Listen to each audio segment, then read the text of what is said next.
Hey, you guys. Hello. Hey. That was a Like nice perfect intro. choir. It's like we practice harmonizing. Yeah. Yeah. That's as close as we'll get. Yeah, pretty much. Looking good, you guys. Nice to see you again. Yeah, me Thank too. you. We're still untanned, so that's fine. Again, Maybe next time I'll see you, I'll be tanned. Who knows? I think you will be. Adam, where are you? I mentioned last show that I was going to Florida to drive Miss Marianne around. But where are you going? I will be going to Mexico, the country, not the city. Okay. Very nice. Yeah, it's gonna be fun. Hopefully, the weather is gonna be hot and just a little bit windy and just perfect. Yeah. You know what's great about Mexico? Everything. I've never been to Mexico. It's gonna be my first time. Oh my gosh. When try the food, you're gonna next level good. Like the guac and the salsa. Oh man. Can't wait. So Karen, where are you going? We're also going to Mexico, across from Cancun. Okay. On a little island called Isla Mujeres. That's not where you were last year, was it? It was. It was where you okay. Yeah, we're going back. Didn't you see a license plate that had Quebec there? Yes. Okay. Yes, we did. Which is so strange. On the island? Yes. Wow. Like the principal You took a picture, mode didn't you? I think I did, yeah. Principal mode of transportation on the island is a golf cart. Love it. So fun, right? There are cars and other vehicles, but mostly it's golf carts and mopeds. Mm-hmm. And like we saw like a family of 4 on a moped.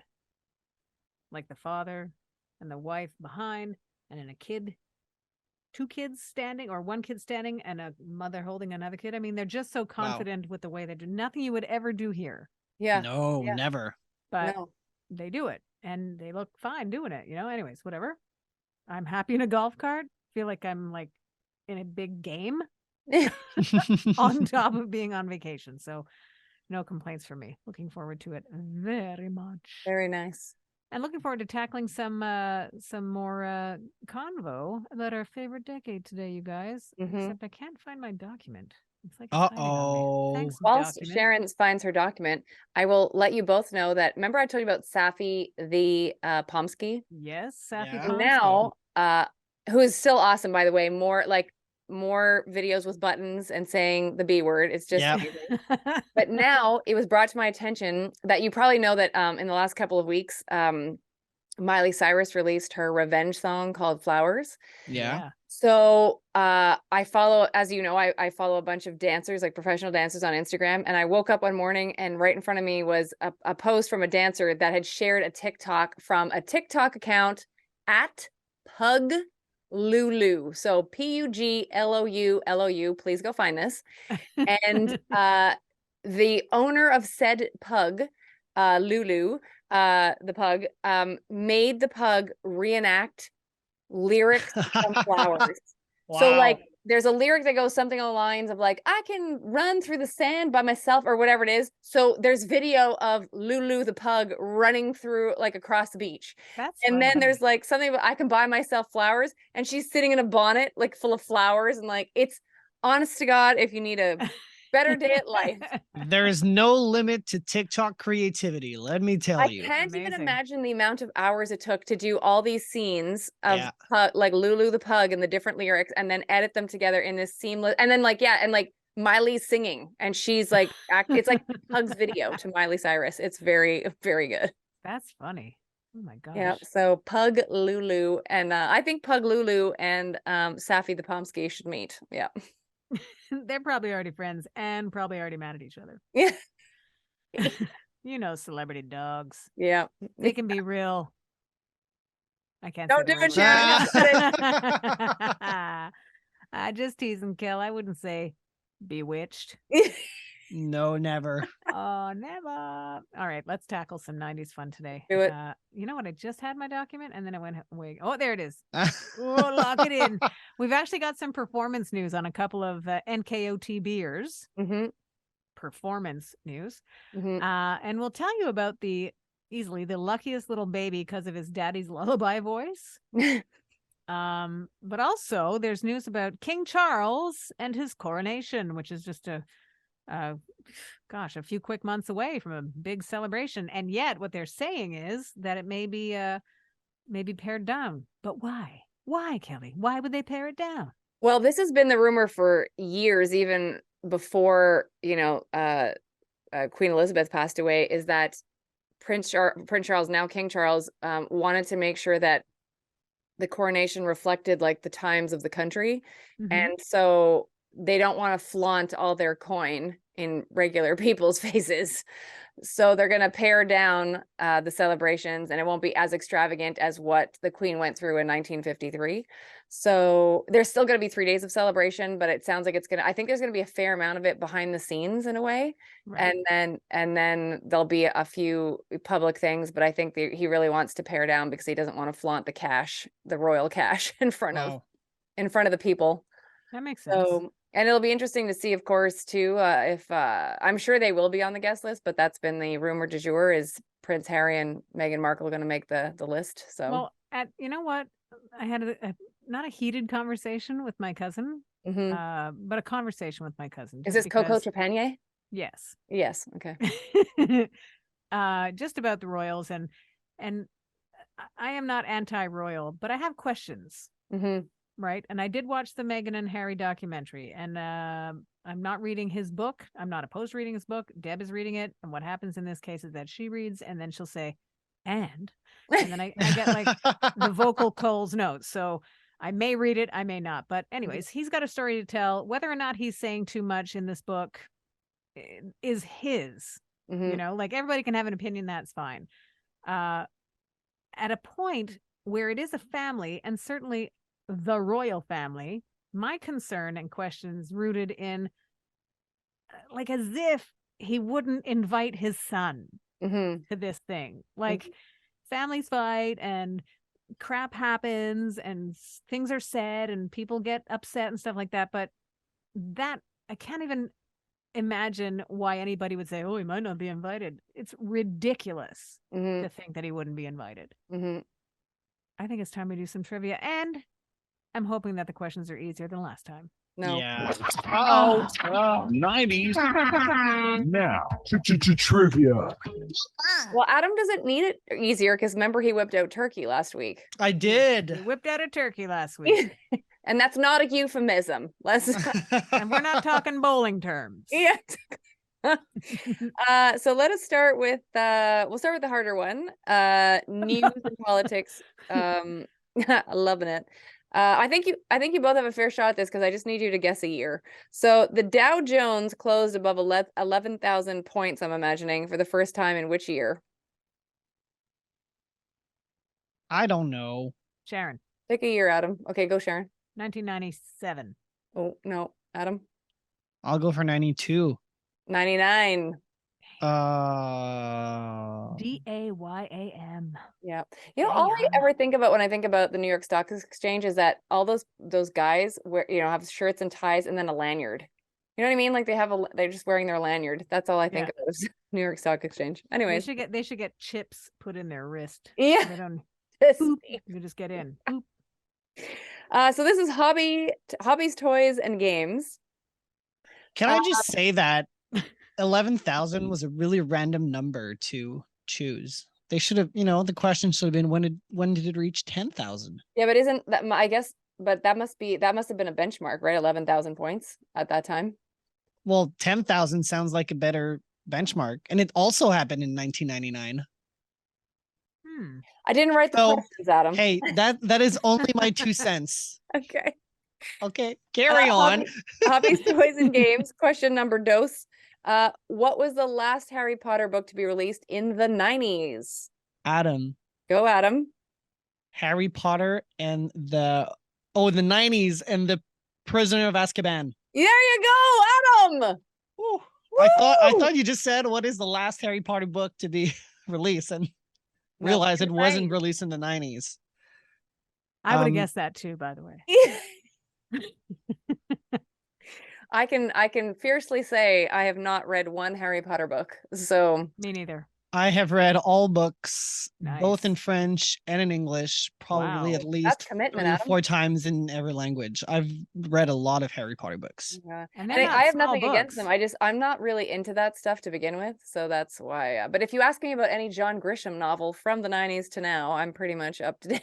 So Well, I was Harry's age as he was growing up, in the movies. yeah, right. Oh yeah. So it made sense for me to like Of course, that's what's that the was guy's name again? The actor? Why am I forgetting his name? Daniel Daniel Radcliffe. There we go. Yep. Yep. Jinx. Oh, I talked about him today. He's gonna play. Oh, never mind. I'm not gonna remember it. But I talked about Daniel Radcliffe today. So It's funny good because they times. remind me, that group remind me, they're like the British version of what Twilight people went through, Oh yeah. which I know Mm. Robert Pattinson is also British, I believe, but those were 2 big franchises that went on for a while and like were just massive and changed the course of, their lives for sure. So Yeah. Oh, I know what I was gonna say about Daniel Radcliffe. What's that? I think he's gonna play Weird Al Yankovic. Oh, is he? yeah. Yeah, yeah. He's releasing a movie, like I don't know if it's a biography or something, but Daniel Radcliffe is going to play Weird Al in it. So Is it gonna happen or has it happened? I think Oh. they not I think they may have finished it. you're probably right. But that totally well cast. Yeah, you're right. It got released in 2022. So yeah, End of the year. there you go. Super cool. And Yeah. well cast. Like I Mm. think it's important for Daniel Radcliffe to take roles like that and do different things so that he's not pegged as, oh, is that Harry Potter doing that? Yeah. Well, it's funny that you said pegged because didn't he not long after Harry Potter wrapped, he did wasn't he in some show or like a West End show called Pegasus or something where he was nude? Yeah. Nice. I don't know if that was the title, but Can you yeah. check it Was that a out? Broadway show or? No, I think it was the London equivalent. So that's the West End, right? I think so.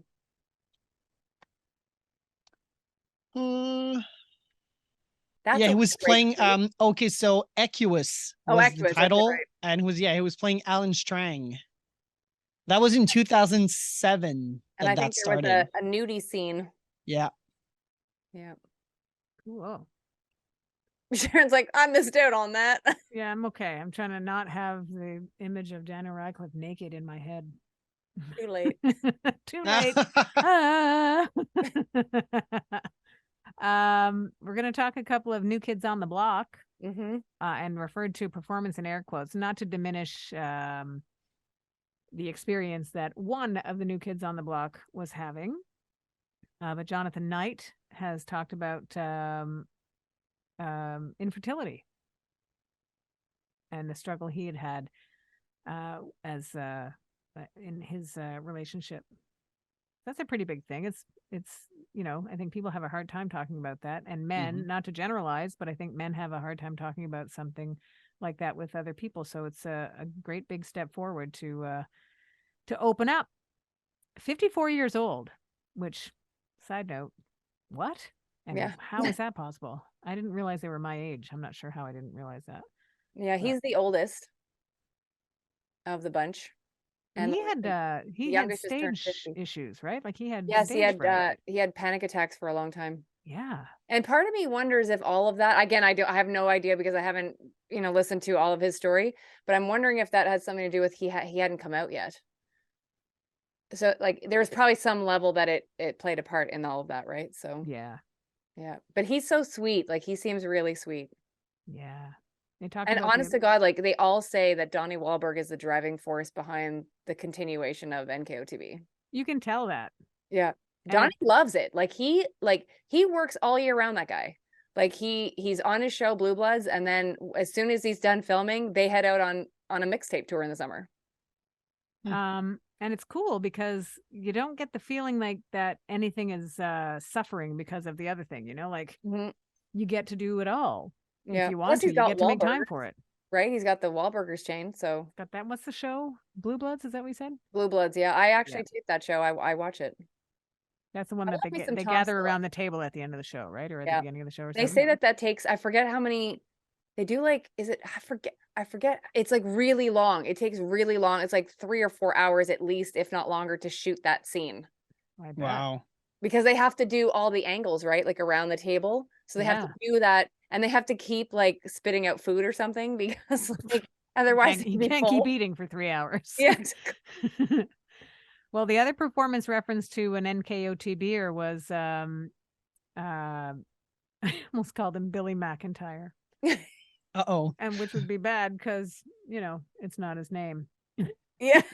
but Joey McIntyre, There there's you an go. NKOTBer I can get behind. Joey Mac. So he celebrating his 50th birthday rather at Carnegie Hall. Getting some of his closest friends together to perform in Carnegie Hall, not a small venue. And it sold out, right? Pretty incredible. Yeah. Was it all screaming girls? Hard to say. Couldn't hear. Yeah. What did he say? To say I've come a long way feels like a crazy understatement. No kidding. When you think back to being introduced to New Kids over 30 years ago, and now he's 50, like he was a squeaky voiced, skinny little teenager when we first got our eyes on him, and he was super cute then. He hasn't really aged that much aside from the number that we see as his age, but yeah, you have come a long way, Billy McIntyre. I still remember when he came out, when Oprah Winfrey had New Kids on her show for the first time, and obviously the fans were going bananas. And I still remember when she announced all of them coming out, and he was the last one, of course, because he was the youngest. And I think he was 17 at the time. And I still remember he was in this like olive green like suit, like kind of like a funky suit or whatever. And and he had his little, he had his curly hair because he had, a lot of curly hair back in the day. And I think he got the loudest applause out of everybody, like out of the other four. Like people just went bananas for Joey Mac, or Billy Mac, as Sharon calls him. What's his name? What's his name? Good old what's his name? Well, pretty cool. All the way around. I think it's cool that New Kids are still a driving force, and and they feeding their fans' needs to get just to have some fun. That's the kind of show that would just be fun to go and see. Yeah, exactly. Now, another love story is happening with Brian McKnight. Honestly, one of the best voices in pop music history, as far as I'm concerned. Side note, well, we'll talk about the baby first. Yeah. Him and his wife, Leilani. And imagine with a new baby boy to have his father singing lullabies to him. Oh, it's like Brian McKnight singing to you. He doesn't even need to watch golf. You just listen to Daddy and like you fall asleep. Like, it's great. Daddy's going to tell you a story. Yeah. You're going to fall asleep halfway through. Yeah. The side note that I was going to throw in there was that his brother, Claude, is it? As a member of Take Six. Oh, okay. Take Six came out as part of the Grammy salute to Paul Simon a few weeks back. Oh, amazing. Okay. Yeah, it was really good. Like, worth going back on the internet and finding it, because I'm going to do that. They're just like, Take Six is amazing a cappella group. So I don't remember what the song in this moment was. But go find it, because they could be singing anything basically, and it would be amazing. So worth the trip down the internet lane. Now, if we were to wrap things up in sort of a nice 90s rewind kind of way, would you be down with that? Yeah. I thought that it would be nice, because we're going to be going on a bit of a break, right? After this show. Yeah. Adam's going to go work on his tan. I will. So I thought it would be a good idea to go to the beginning of our favorite decade before we go on vacation. And that is to say that we're going to 1990. From around this time in 1990. If I drop the words Milli Vanilli on you, how do you feel about that? I have no problem with it, but some people who feel they shouldn't have won those awards. Oh, they shouldn't have won the awards. Yeah. There's no question about that. They should not have. They should not have won those awards. But the music, I mean, it's so well crafted, because it was literally. But for a song like Blame It on the Rain is such a timestamp kind of a song, like zip right back to 1990 and 89 for that matter, because we are at the beginning of the year. And I do have to say, obviously they didn't sing, but they did a good representation, a physical representation on stage of like good miming, and good, like showmanship. And all they had to do was keep on moving at a pace that didn't have you able to see their lips, because they were German, right? Yep. So it wasn't like when you finally heard them interviewed, you're like, how is this possible? Like you can think of people from other countries that have accents that you can't hear the accent when they sing. That's one thing because they're speaking English just with, whatever sort of accent on top of that. And it all kind of levels off. But when it's German, like even with ABBA and their Swedish accent, you could sort of hear that they had, whatever. Anyway, so they just kept moving and kept doing their dance and their hair was going in their face and stuff. You couldn't necessarily see. They did a good job with Blame It on the Rain. How about Love Shack? Oh, yeah. B-52s. Rusted. Exactly, Adam. Yeah. How about this one? This is another drag back from 1989 into the beginning of 1990. Soul to Soul featuring, do you remember the name, Kel? Karen Wheeler. Yes, right. Mm. And Back to Life. Back to reality. In a few weeks, Adam. Don't worry, you're going to enjoy your vacation. Yeah, give me 2 weeks. Isn't she British? Karen Wheeler? I feel I like think so, yeah. Yeah, I think so. How about this one? With Every Beat of My Heart. Taylor Dane. Taylor Dane. Oh, what a voice. Leslie Wonderman, if you want to go legal. We are nothing if not legal. With the with the IRS. And we'll wrap it up with a dash of Janet as we all get to take our steps on an escapade, baby. Amazing. And that is your 90s rewind. Thank you. Just a last thing on because you brought up Janet, on the Kelly Alexander show, we recently interviewed one of Janet's former dancers. His name is Cassidy Noblette. He is the sweetest boy. He's a dancer. He's a choreographer. He was on the Rock With You tour back in 2008. He has amazing stories to tell of Janet and his time with her. And also, if you're a fan of the L Word, he was the person responsible for doing the choreography for the recent musical episode that happened in this past season, which I believe was episode 9, either 8 or 9. And and just talking about how like he was hardly given any time to come up with these 6 dance numbers. It's really fascinating. And he also danced with Lady Gaga. He's danced with Katy Perry. Wow. He was in the Katy Perry Super Bowl with Missy Elliott. Whoa. So just great stories. So if you go to, if you're watching this already, you're already on the YouTube channel. And if not, youtube.com/Kelly Alexander Show. And you'll see the latest interview up with Cassidy Noblette. Nice. Mm-hmm. Thanks, Kel. Thanks, you. Adam. Thanks, Sharon. Bon voyage. Thank you very much. Can't wait to see you when I get back. Enjoy your trip. Enjoy Mexico. Enjoy the guac and the salsa and the beach and the fresh air tacos. and the relaxation. Oh, Maybe Billy McIntyre if he shows up. I don't know. I'll say hi. Yeah. And everybody else, thank you very much for understanding that we're taking a bit of a little break.